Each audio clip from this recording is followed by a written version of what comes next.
The following is a presentation of the Championship Racing Network. Crossed Flags, a racing podcast. It's your midweek fix for racing news and information. Brought to you by the Championship Racing Network. Now let's head trackside to join your hosts, Steve West and Matt Nicholson. Happy 4th of July week from all of us here at Crossed Flags. A couple of people who are not pictured include producer John, who is helping us out today as we are once again doing the home game, as you can tell by the background. Producer Molly, who is going to help us make sure that we're on all the different streaming places and video places that we need to be, along with John. And, of course, Matt Nicholson and myself, Steve West, wearing patriotic garb, or at least trying to. Hope you're doing well. As we gear up towards this weekend, big show, we'll talk about round of 32 going to the round of 16 in the challenge that's going in the in-season challenge at NASCAR, so we'll detail that. There's a new podcast coming out. Can it rival our award-winning podcast that we're doing right here? I don't know, but we'll talk about that. Formula One going through some changes. Cadillac needs to make some changes. Kind of previews of what's coming up as we get ready for the big show. As far as this show is concerned, we're going to actually get into some NHRA stuff, but a little bit later, want to talk a little bit about the TV side of things, because now we've seen 3 of the 4 TV partners, at least one race from 3 of the 4 TV partners. We kind of know what to expect from NBC. We know pretty much what to expect from Fox. Let's do a little comparison coming up. Plus, Matt was eagle-eyed enough to notice something late in it might have been, was it after the race when you saw the backup car on the 33 side? It was probably during the car swap out. Okay. So we'll talk about what you noticed there, but first things first. Okay. First things first, want to kind of get into the NHRA. And we don't generally deal a whole lot with the National Hot Rod Association on the podcast because there just hasn't been that really big story. It's happened once in a while, but not as often as we'd like. But a first-time winner, I think, is notable, considering the fact that it is this first-time winner's rookie year, and considering the kind of murderer's row of people that she went through. Yeah, there's your preview. To get to that first win, I think it's notable that we talk about Ron Capps Motorsports, and specifically not only Ron Capps winning in Funny Car, but Maddie Gordon there holding up the Wally trophy that you see, because she got her first win in Top Fuel. And Matt, you were watching this. You were keeping track of it, as well as watching what was going on out at Sonoma last Sunday. Who did she have to go through to get that trophy? Round 3, she went through on Langdon. And then in the final round, she went through Antron Brown. That's not a slack lineup to have to go through. No. Wow. When we saw her at the beginning of this season, we were kind of wondering the news about her getting on with Ron Capps. I mean, Ron Capps really put a big time investment into this young driver, and you and I got to talking about her. And while it's not a full resume, obviously it's her rookie year, what she has done so far, obviously it does seem that Ron Capps's faith in putting her in a Top Fuel ride at the top levels of the NHRA is well deserved.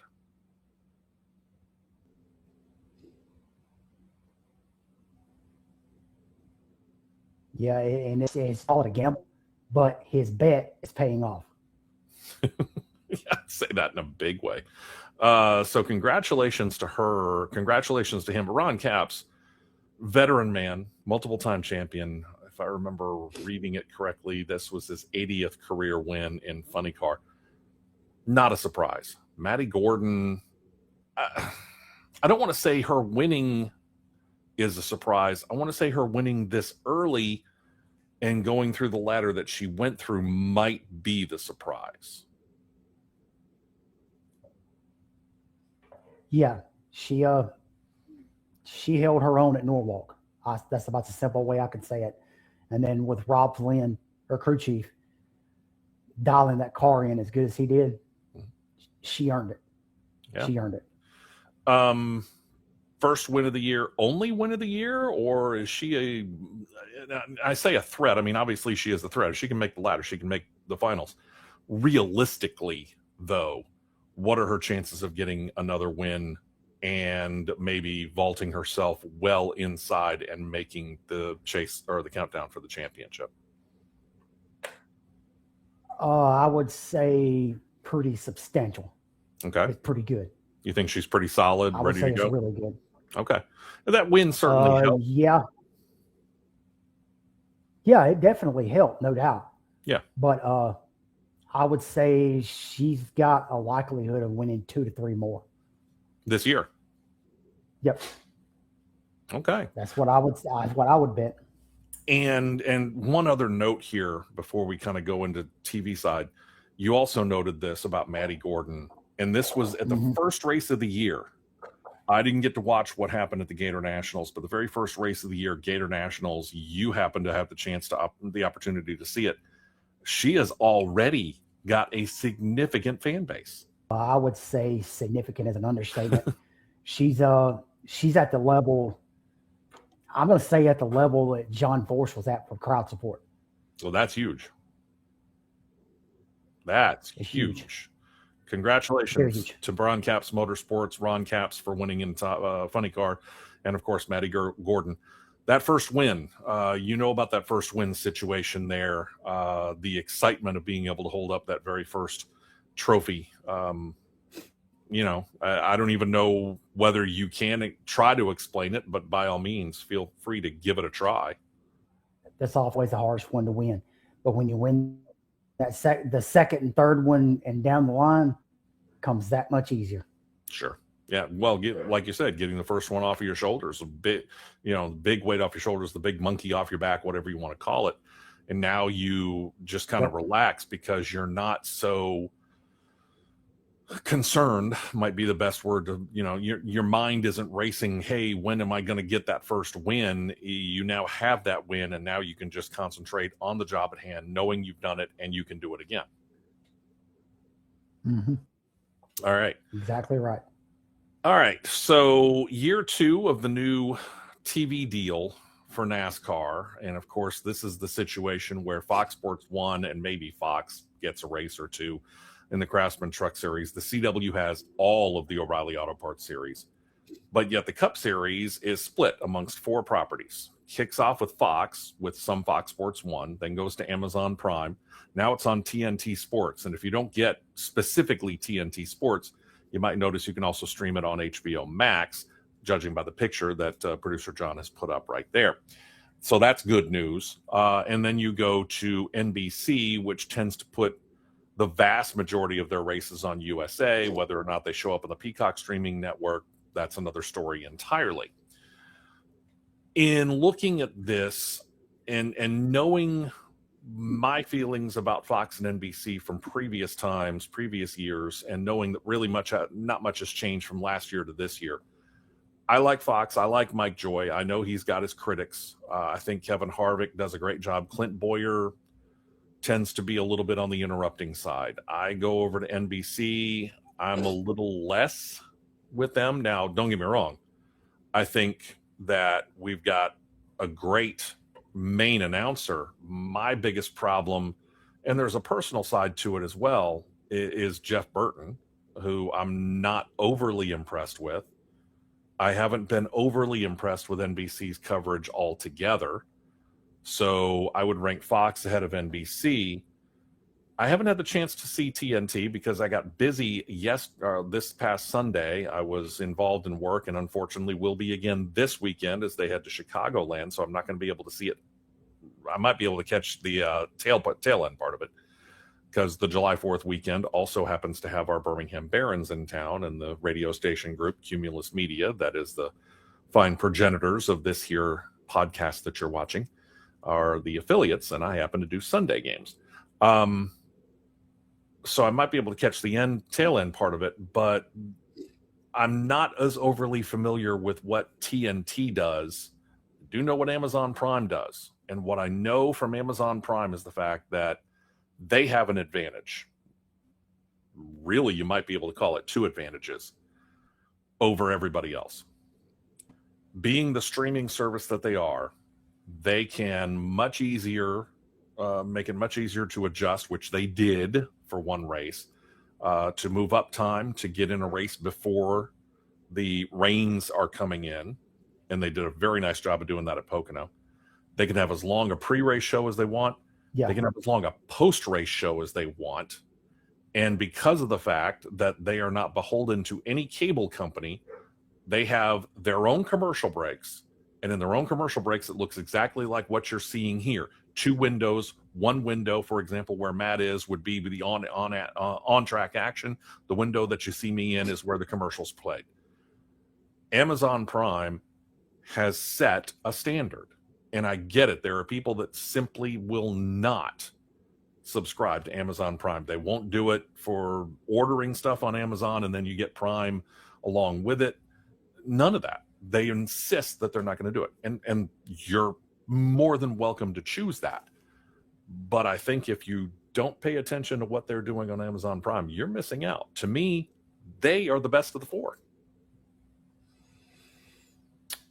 After seeing the overall production quality of the broadcast from TNT, and I mean overall, that's from top to bottom, Prime has got a new challenger. Okay. So TNT did that well in race number 1. TNT did quite a good job. The pit road combination minus Mama Smith. Marty Snyder, Shannon Spake, and Daniel Trotta did an exceptional job. Yeah. Adding Marty Smith into the pre-race show and doing the post-race stuff, very good move. Okay. The graphics package that TNT. Okay. And you showed me a still shot of that, and I took a really close look at it. You texted it to me. I took a really close look at it. Very bright, very readable. As opposed to kind of that scrolling thing across the top, which it doesn't really do a whole lot of good. It didn't for me anyway. What they did with that, it was a big time improvement. I'll give them a lot of credit for that. Yes. Or the commentary booth is the same thing that we saw on Amazon Prime, correct? Okay. So no change there. I would expect them to do a very solid, maybe not overtly spectacular, but between Dale Jr. and Steve Letarte, they're certainly very knowledgeable. And Adam Alexander, I think, does a very fine job as the main commentator. Adam Alexander has picked his game up substantially. Okay. And I think that's a fair statement. And I agree with you 100%. And sometimes it takes a little bit of time to get yourself comfortable in that role. And he's certainly not doing it the number of times that, say, Mike Joy is doing it. And he certainly doesn't have the number of years of experience in doing it. But the more you do it, the more comfortable you get doing it. Yep. Fully agree. All right. So other than Mama Smith, okay, yeah, I got you. Danielle Trotta, Shannon Spake, very, very solid along pit road, like you said. And Danielle Trotta, of course, did the pre-race stuff for Amazon Prime and the post-race. NASCAR veteran, knows her stuff. Shannon Spake, same thing. She took over back the old Speed Channel / Fox Sports 1 when they were doing NASCAR Race Day. Both of them very knowledgeable about NASCAR. Certainly shouldn't have any problems being able to get the information that they need because they are known names around the area. Marty Snyder is the same way. And Marty Smith, let's face it, the man is just as solid as a rock pretty much in whatever he does. The thing about it is, he cut his teeth in NASCAR. I get it, but he's gone on. He's done tennis. He's done some golf. He's, you name it. He's probably done it at least one time for ESPN or somebody. ESPN, now TNT. I think he did a little bit for TNN too as well. A little bit. Yeah, you actually might be right on that. I would not be surprised at all.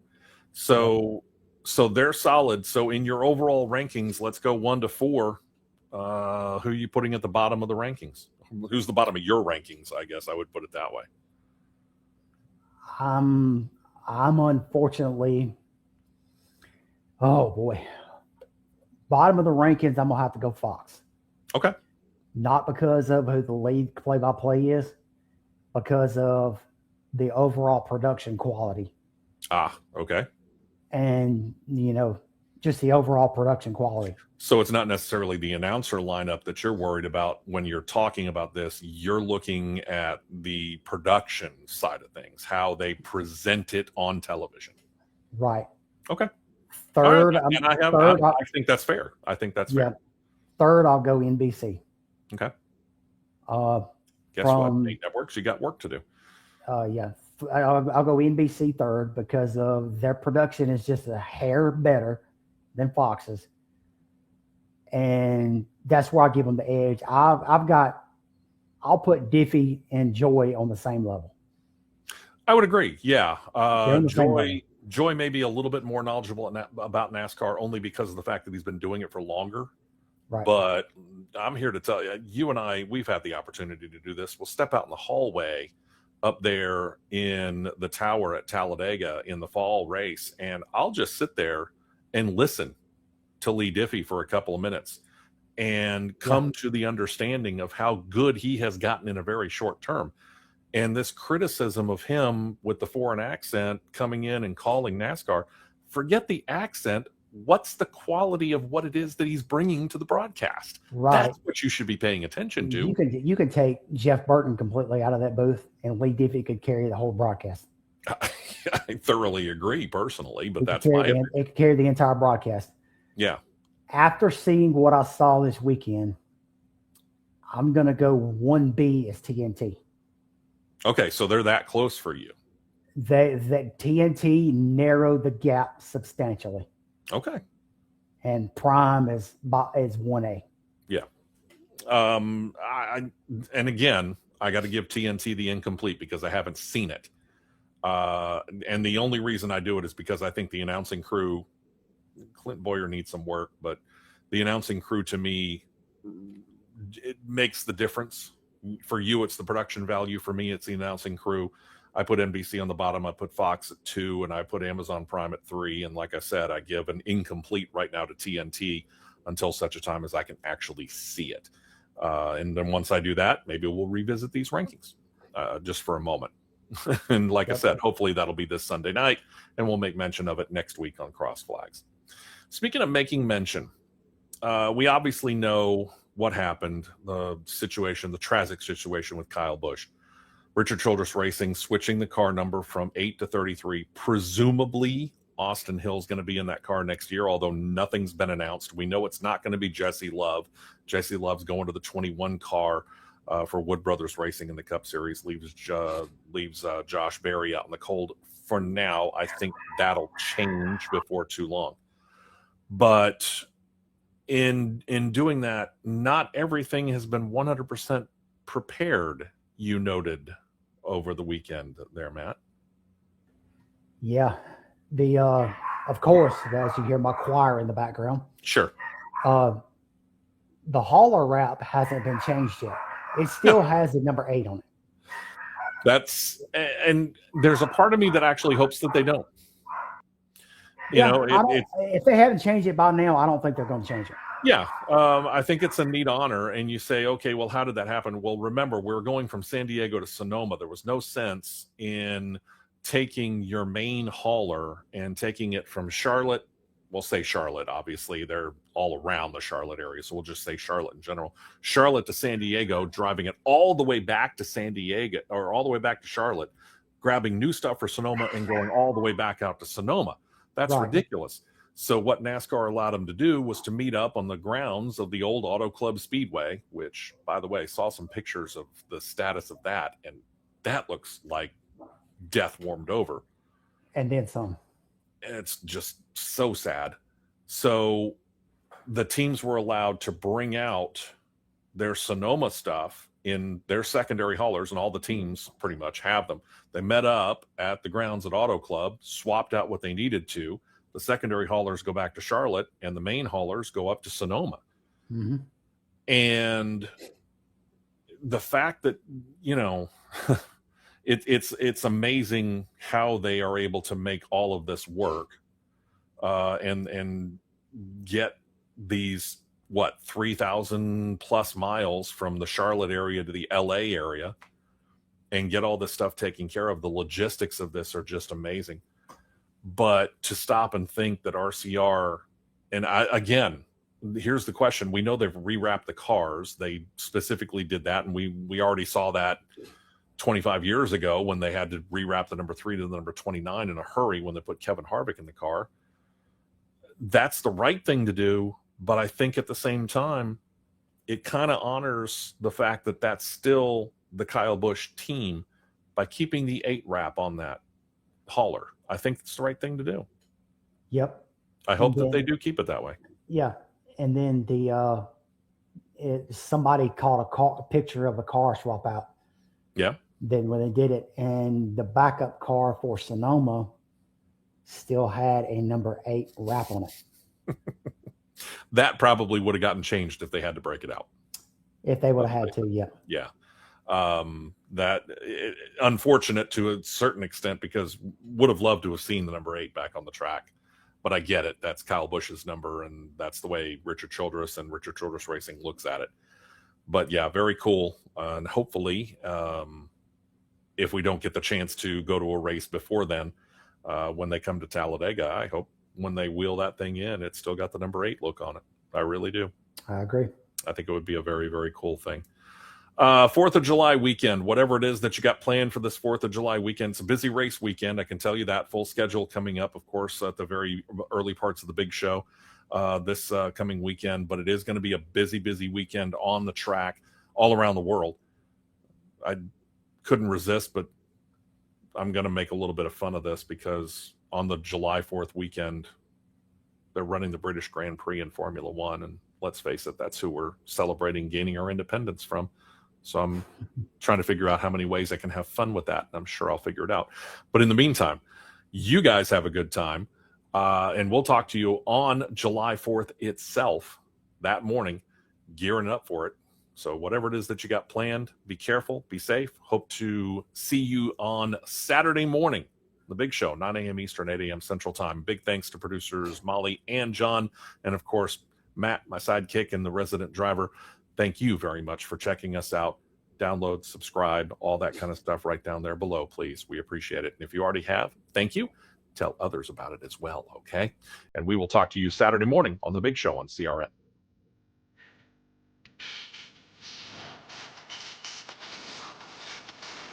You've been listening to Crossed Flags, a racing podcast. For more content like this, subscribe to CRN Live on YouTube, and you'll be set to catch the 2-hour live show every Saturday morning at 9 Eastern, 8 Central.